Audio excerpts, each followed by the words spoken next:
Olá, caríssimos, bem-vindos ao nosso canal. Eu sou o professor Pedro Coelho e na aula de hoje nós falaremos sobre o retorno de Getúlio Vargas ao poder da República no período de 1951 a 1954.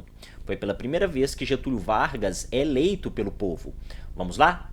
Para suceder Eurico Gaspar Dutra, o retorno de Getúlio Vargas ao poder em 1951, um retorno nos braços do povo. Foi a primeira vez que Getúlio Vargas foi eleito pelo povo. Olha só, durante todo aquele período, de 1930 até 1945, Getúlio Vargas não foi eleito pelo povo.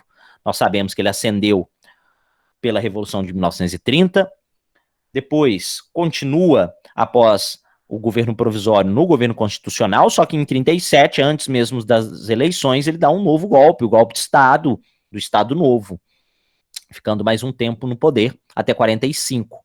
Então, olha só, o Getúlio Vargas, ele vai ao poder não pelas mãos do povo, mas sim por revoluções e golpes de Estado.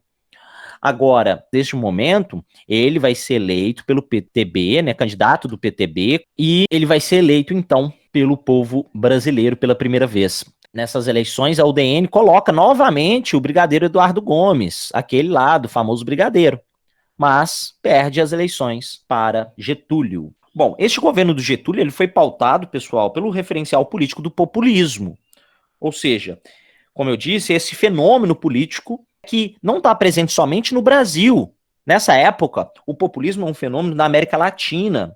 E, como eu disse, ele foi caracterizado por uma prática política excessiva do Estado, ou seja, ela foi exercida pelo Estado, mas o Estado ele é protagonista das ações por conta de lideranças carismáticas, para atender os benefícios das massas, né? De forma que, atendendo esses interesses, o Estado consegue controlar essas camadas populares, evitar reivindicações, por exemplo, que são radicais. E o Getúlio, neste momento, ele é extremamente populista. Ah, e como eu disse, o populismo ele não altera a ordem social. Ou seja, ao mesmo tempo que você atende interesses dessas classes populares, você também procura conciliar com os interesses de grupos dominantes.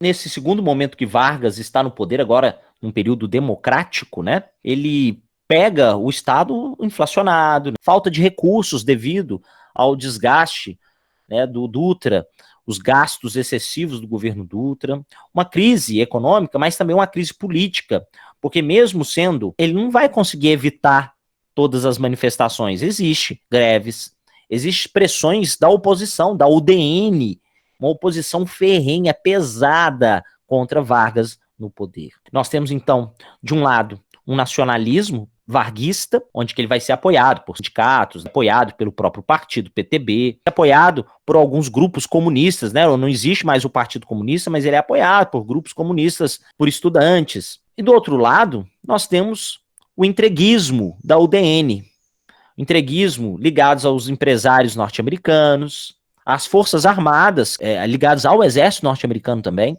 aos meios de comunicação.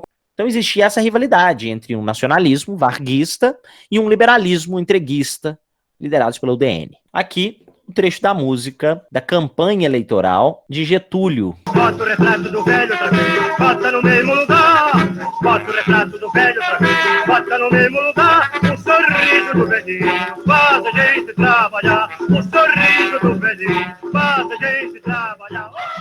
Bom, pessoal, bota o retrato do velho outra vez, bota no mesmo lugar. Na época do Estado Novo, era uma norma em que em todos os departamentos, nas salas, enfim, deveria ter o retrato de Getúlio Vargas. Até mesmo porque faz parte de uma estratégia das ditaduras, né? De culto ao líder, de propaganda do líder.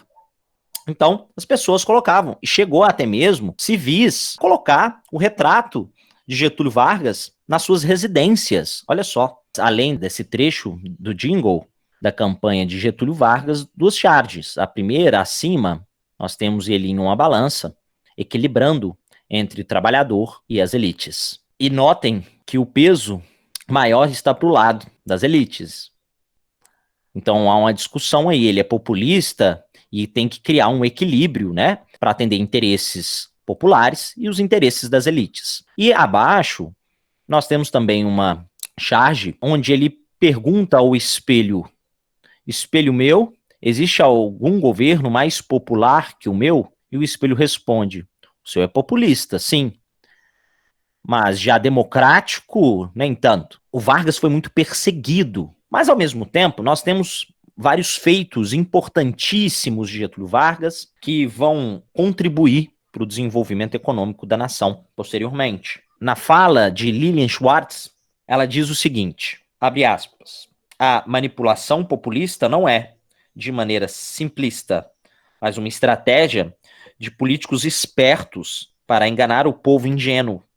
É bem mais complexa, pois dotada de uma ambiguidade. É tanto uma forma de controle sobre as massas, como uma forma de atendimento de suas reais demandas. Embora seja muito mais enfatizada a dimensão do mascaramento existente neste atendimento, a política populista é avaliada também como um caminho de acesso e de reconhecimento dos interesses dos setores populares. Tá vendo a ambiguidade da política populista? Bom, o governo varguista era assim. Esse símbolo do populismo, esse símbolo do nacionalismo no Brasil, vai criar algumas empresas importantes no Brasil. Por exemplo, ele cria o BNDE, o Banco Nacional de Desenvolvimento Econômico e Social, depois, né? Porque depois a sigla se torna BNDES. Aí ao fundo, a imagem da propaganda da criação do BNDE, um banco de investimentos industriais nacionais. Ele cria esse banco, pessoal, justamente para incentivar a indústria nacional, coisa que o Dutra não fez. Pelo contrário, o Dutra, ele apostava na importação. Aqui não. O Vargas está apostando na indústria nacional. O Vargas também cria o Banco do Nordeste na cidade de Fortaleza, para o desenvolvimento do Nordeste, para o desenvolvimento daquela região. Cria também a Eletrobras e o Instituto Nacional do Café. E, por fim, ele cria a Petrobras. A Petrobras foi criada em 1953 a partir de uma campanha do monopólio nacional sobre o petróleo, para não deixar empresas estrangeiras tomar o refinamento e a exploração do petróleo no território nacional. Já existia essa campanha que dizia que o petróleo deveria ser do Brasil, com o slogan: o petróleo é nosso. E a partir dessa campanha, que Getúlio Vargas vai aderir à criação da Petrobras. Há uma pressão contra Getúlio Vargas a partir do momento que ele cria a Petrobras, que ele cria a Eletrobras, a partir do momento que ele investe na indústria nacional. Uma pressão por parte de quem? Por parte de militares, udenistas e de empresários ligados ao setor internacional. Essa pressão foi tamanha que Getúlio Vargas começa a sentir um certo tipo de receio a continuidade do seu governo. Tudo vai piorar, vamos dizer assim, a pressão vai intensificar a partir de dois atos. O ministro do Trabalho de Getúlio era Jango Goulart, e o Jango cria uma medida para aumentar o salário mínimo do Brasil, já que havia uma inflação gigantesca, e ele aumenta o salário mínimo em 100%. Esse aumento de 100% do salário mínimo, que foi criado em maio de 54, também vai trazer uma generalizada crítica da oposição. Eles criam até um manifesto, conhecido como Manifesto dos Coronéis, e o Jango, devido a essas pressões, se retira do Ministério do Trabalho. O segundo evento, que ocorreu foi o atentado à Rua Toneleiros, de 54. Um atentado a Carlos Lacerda, líder da UDN, e a Rubem Vaz. Carlos Lacerda e Rubem Vaz são baleados por uma pessoa, sendo que Carlos Lacerda é baleado no pé e Rubens Vaz é assassinado. Dizem que este atentado da Rua Toneleiros era para Carlos Lacerda, ou seja, era um atentado contra Carlos Lacerda, para matar Carlos Lacerda. No entanto, quem foi assassinado foi Rubem Vaz.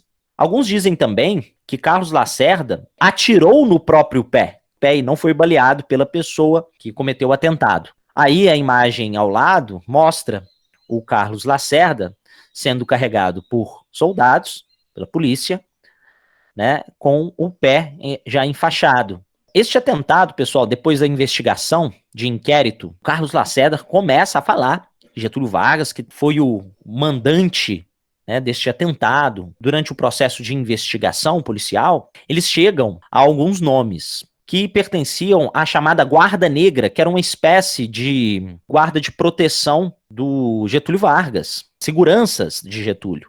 E o chefe da Guarda Negra era Gregório Fortunato. Concluíram, né, que ele foi o mandante do atentado. E já que ele era próximo de Getúlio Vargas, a conclusão na história, esse inquérito ele passa a ser um inquérito policial militar, porque o Rubem Vaz era um militar. Eles montam no aeroporto do Galeão a chamada República do Galeão. O que é isso? É um momento em que esse inquérito ele passa a ser militar e eles passam a investigar com intensidade para saber quem de fato foi o mandante do crime. E o Gregório Fortunato acaba confessando, mas diz que não houve nenhuma participação de Getúlio. Mesmo Getúlio não tendo participado, pressões aumentaram, pressões para até mesmo ele renunciar. Houve a criação de um manifesto de generais, de vários generais, contra o Getúlio Vargas, pedindo para que ele se afastasse, renunciasse. E Getúlio se mantém firme, diz que não renunciaria. E antes mesmo de um possível golpe de Estado, o Getúlio Vargas, sob pressão, suicida no dia 24/8, em 1954, no Palácio do Catete, dentro do seu quarto. Suicida dando um tiro no peito. Aqui, imagens da campanha O Petróleo é Nosso. Aqui a imagem, um desenho do Brasil, né, com uma torre de petróleo, com carimbo nesse desenho, o carimbo do PCB, olha só que interessante, escrito Petróleo é Nosso. Aqui, a fotografia mostrando a propaganda, slogan da Petrobras. Aqui, essa propaganda muito interessante de Getúlio Vargas, com a mão toda suja de petróleo, né? E ao lado, tem uma propaganda da Eletrobras. E aqui, imagens do funeral de Getúlio Vargas. Aqui uma manchete, Getúlio Vargas suicidou-se.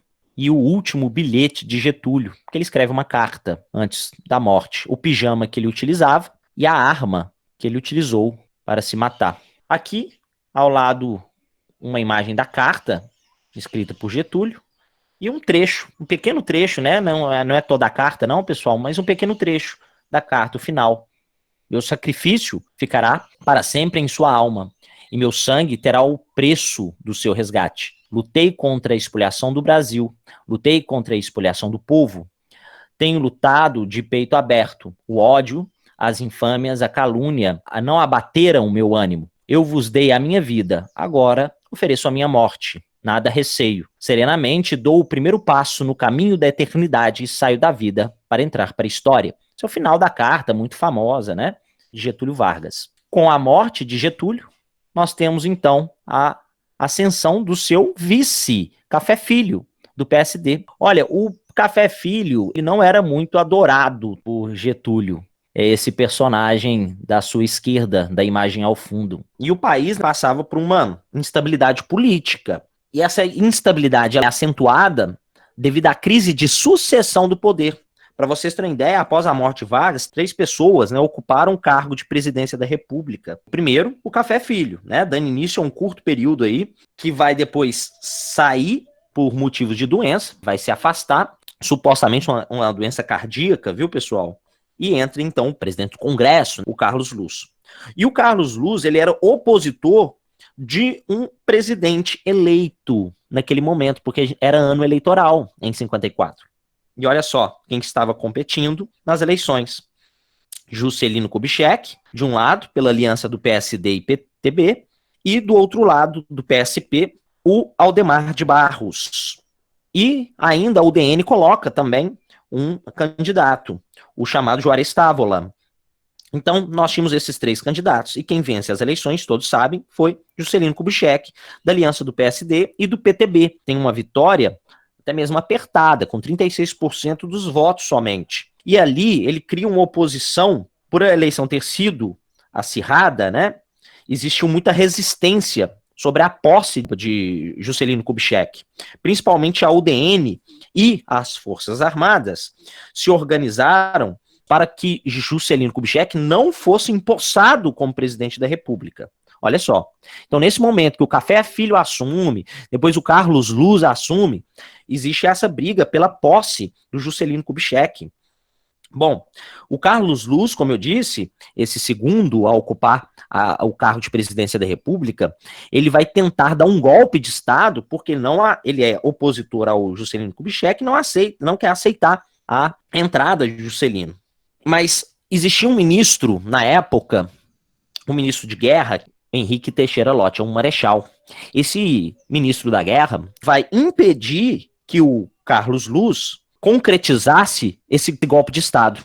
Essa tentativa de golpe, então, vai ser abafada pelo general Lott, quando ele descobre essa articulação, montando, então, uma defesa para o processo de sucessão, já que o Juscelino Kubitschek, mesmo com a vitória apertada, ele saiu como vitorioso. Quando o general Lott descobre, então, essa tentativa de golpe do Carlos Luz, ele vai, com suas tropas, entrar no Palácio Catete e falar para o Carlos Luz entregar a presidência da República. Olha que loucura, pessoal, é um período de instabilidade. O Carlos Luz vai ter que entregar a presidência para o presidente do Senado Federal, o Nereu Ramos, na época, que aí vai garantir a sucessão da faixa para o Juscelino Kubitschek. Ok, pessoal? Bom, pessoal, essa foi a nossa aula de hoje. Espero que tenham gostado. Nós ficamos por aqui e nos encontramos numa próxima aula.